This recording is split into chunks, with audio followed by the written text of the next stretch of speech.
Mr. Vikram Nair. Christian Foster.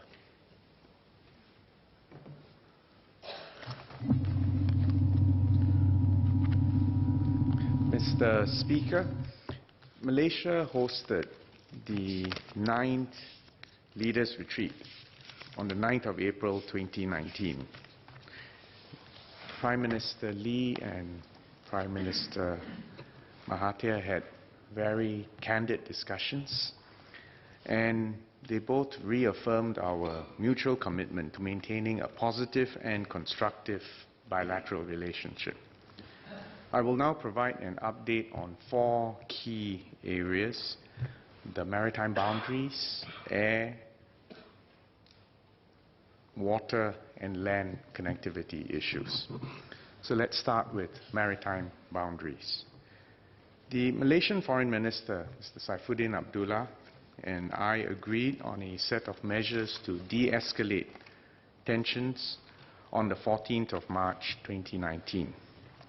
Malaysia and Singapore have therefore mutually suspended the implementation of the overlapping port limits, and we have applied or reapplied the port limits that were in effect prior to the 25th of October 2018 and the 6th of December 2018, respectively.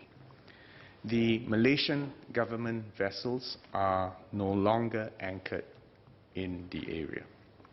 The next step is for both countries to start negotiations on the maritime boundary, and we will do so through a committee that is co-chaired by the Permanent Secretary of MFA and the Secretary General of the Malaysian Foreign Affairs Ministry. This committee will be meeting soon. On water, our position has remained clear, consistent, and unchanged. At the retreat, we reiterated that Malaysia has lost the right to review the price of water under the 1962 Water Agreement. Neither country can unilaterally change the terms of this agreement. The 1962 Water Agreement is enshrined in the 1965 Separation Agreement. It is therefore a fundamental founding document for Singapore. Our AGs are having further discussions on the differing positions of both sides on the legal right to review the price of water under the 1962 Water Agreement. Whilst Malaysia is apparently most concerned about the price of raw water, this issue cannot be viewed in isolation. First, if there is any revision in the price of raw water, it is obvious that the price of treated water that Singapore sells to Johor will also have to be revised. This is obvious. Second, at the retreat, Prime Minister Lee highlighted Singapore's grave concerns about the multiple pollution incidents which have affected the Johor River and the long-term yield of the Johor River. Members of the House would be aware, and I think Minister Masagos reminded us of this over the last 2 days, of the recent case of ammonia pollution in the Johor River on the 4th of April 2019. This is the 7th pollution incident in the Johor River since 2017, which led to a shutdown of our waterworks. Further, Johor has built at least 2 water treatment plants upstream of PUB's Johor River waterworks, and we also know that the future demands for water in Johor will increase.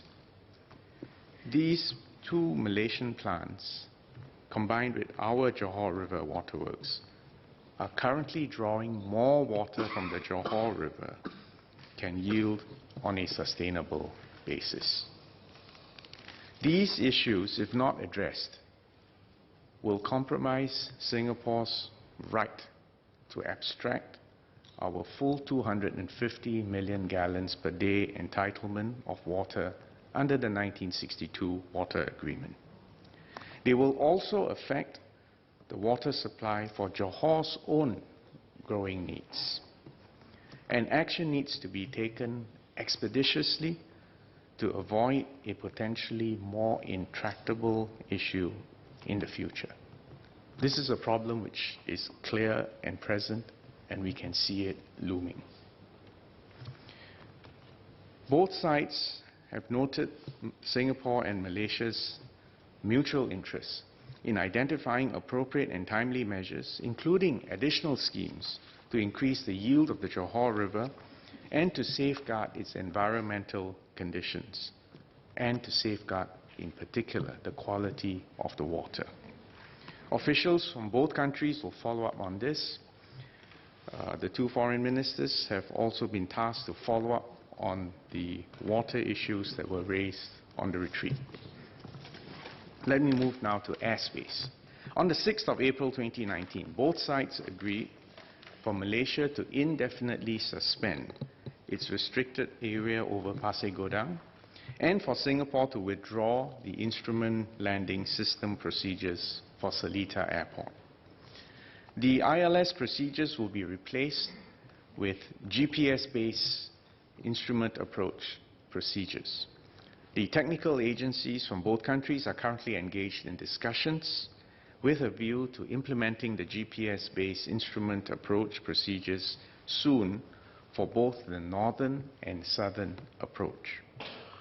At the retreat, Malaysia reiterated its intention to review the existing arrangements for air traffic services provision over southern peninsular Malaysia, pursuant to the 1974 Operational Letter of Agreement that was signed by Malaysia and Singapore.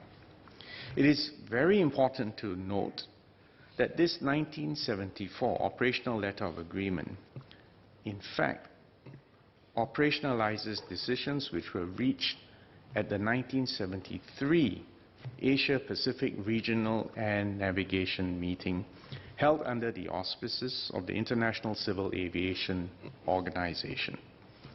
This decision sets out the recommendations that were agreed to by both Singapore and Malaysia, as well as other regional states, and was subsequently approved by the ICAO Council.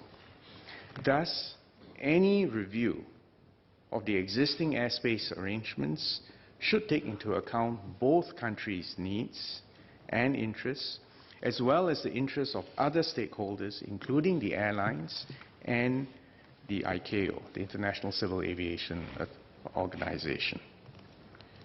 Any proposal to change the current arrangements must also be in accordance with ICAO standards, processes, and procedures, and the 1973 decision I mentioned earlier.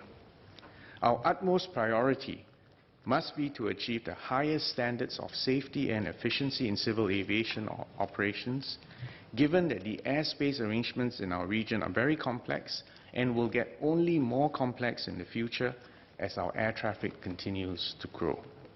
Discussions on the review of the 1974 Operational Letter of Agreement will involve consultations with many regional and global stakeholders. This will take time. It cannot be rushed. Singapore will discuss these matters with Malaysia in good faith and in the spirit of bilateral cooperation. On land connectivity, Singapore will consider Malaysia's proposal to suspend the Johor Bahru Singapore Rapid Transit Link project for 6 months from the 1st of April 2019. And we will do so in a manner that's similar to the arrangements that we made for the suspension of the Kuala Lumpur-Singapore high-speed rail project. Both sides are currently working out the details of the supplemental agreement to effect this proposed suspension. As for the high-speed rail project, both sides had earlier agreed to suspend the project up till the 31st of May 2020. Both Prime Ministers also discussed the issue of congestion at the Causeway and Second Link. Both Prime Ministers agreed to explore initiatives, including the use of new technology for enhanced security and checkpoint efficiency. Prime Minister Lee also shared Singapore's plans to upgrade the Woodlands checkpoint to meet growing traffic needs and to ensure that immigration clearance remains secure. Singapore believes that the RTS link and the HSR projects are mutually beneficial projects that will significantly ease congestion, facilitate business and tourism, and bring the people of Malaysia and Singapore closer together. Malaysia wants to review these projects, and we have agreed for this review to be done so in the spirit of bilateral cooperation. The ball is now in their court, and we hope that Malaysia will find a way forward in the projects within the period of suspension that they have requested. Mr. Speaker, in conclusion, Singapore and Malaysia will always be close neighbors, and issues will inevitably crop up from time to time. What is important is that we continue to keep the channels of communication open.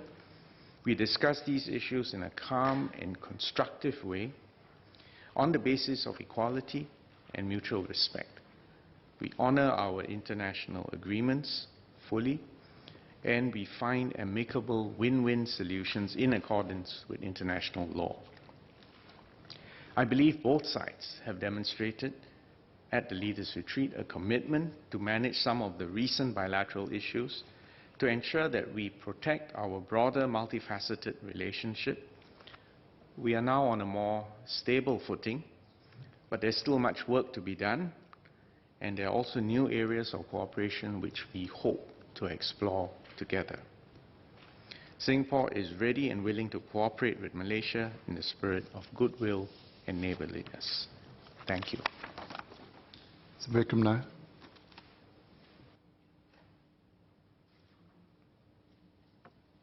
I thank the Minister for the very comprehensive response covering a very wide range of issues, and I think very good outcomes have been achieved from this Leaders' Retreat in very difficult situations. But this is more of a subjective question. Does the Minister feel that good relationships have also been built at all levels, including at the working level where all the implementation will take place? Because the Malaysian government is very large and many of the ministers are new, and I think at the working level, the government-to-government level, it will be good to have relationships as well. And I'm wondering if this is a first step to building relationships at a deeper level. Thank you.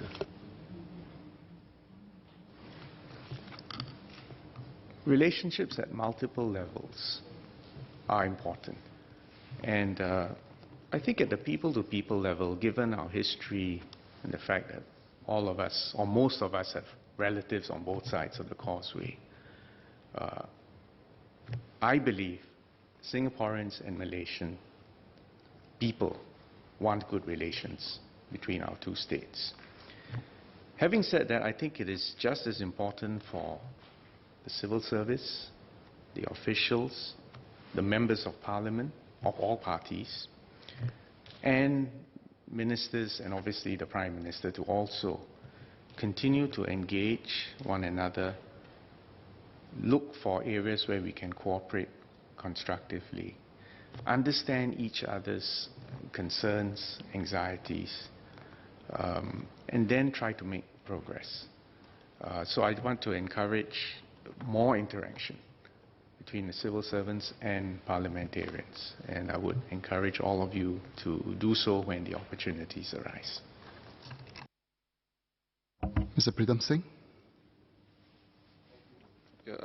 We thank the Minister of Foreign Affairs for his reply. My question pertains to certain comments made by the Minister with regard to water, and particularly the right of Singapore under the 1962 water agreement to draw up to 250 million gallons a day from Johor. And Minister said that in future it would appear that there would be a risk that we would not be able to draw that amount given Johor's own needs are likely to grow. That development sounds worrying for Singapore.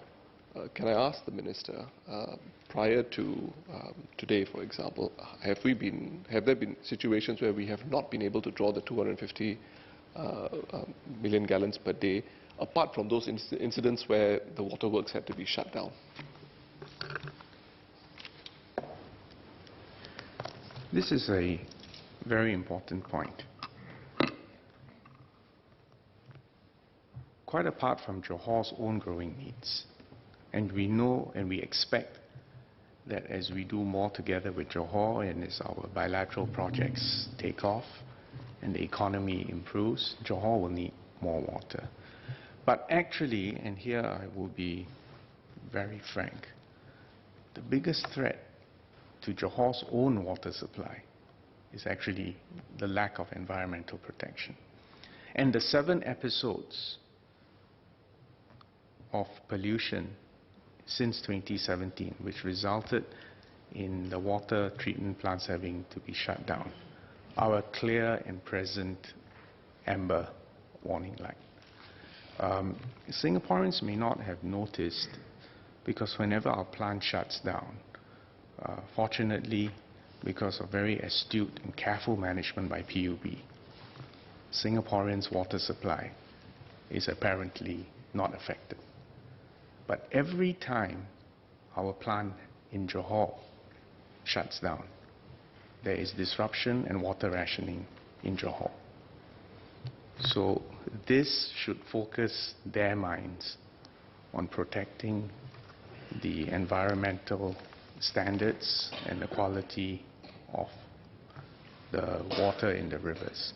And again, as a former minister in charge of water, I need to remind you, if you walk outside Parliament, you realize that every drain, every longkang in the city flows into Marina Bay. And we drink the water from Marina Bay after appropriate treatment. The challenge for maintaining that quality of assured water supply is not just a technical challenge. It means having strict laws against littering, against pollution, strict and careful long-term planning on zoning, on what type of economic activities are allowed in the water catchment area. And in fact, this has been a key critical ingredient for Singapore's success in water management. The fact is, actually the same approach is needed in Johor. But I don't want to belabor this point because, I think to be fair, the authorities in Johor are aware of this, and within their own limits, they are trying to address it. I do want to add one more point, that actually PUB has an excellent relationship with the water agencies in Johor. We've worked very well, and there is no problem at the technical level. Associate Professor Walter Teixeira. Thank you, Speaker. Just to follow up on the last point, Minister, would Singapore consider providing material or technical assistance to Malaysia on a bilateral basis to safeguard the Johor River watershed? Is it something we're prepared to do? Actually, Singapore and Malaysia have been working on this for a very long time. And a clear example of this is the construction of the dam over the Lingui River, which therefore has led to the development of the Lingui Reservoir, which has been operating since the 90s and has been a significant buffer that has helped to ensure good yield from the Johor River. I would have to remind everyone, including the Malaysians, that Singapore paid for it. We paid for the construction, we paid compensation. In fact, our estimates is that over the years, we have probably spent over $1 billion on that project. So there should be no question about our willingness to engage, to assist at a technical level in order to further projects which ultimately have win-win consequences for both Johor and Singapore in the long term. I should also add that all these investments that we have made, ultimately, they are all owned by Malaysia. And just as in 2011, I returned all the waterworks in full working order to Johor. These were the waterworks, Tebrau, Skudai, Gunung Pulai, which were pursuant to the 1961 agreement. We intend to do the same thing for the current 1962 agreement, which expires in 2061. I say all this so that I hope the Malaysian people appreciate that Singapore has been a constructive, helpful, reliable, and honest partner. And actually, the more important fundamental point, you cut across all the political polemic which you often hear. The fact is, the water agreements, the 1961, which has expired, the 1962 agreement, which is still in effect, actually has brought enormous benefit to the people of both Malaysia and Singapore.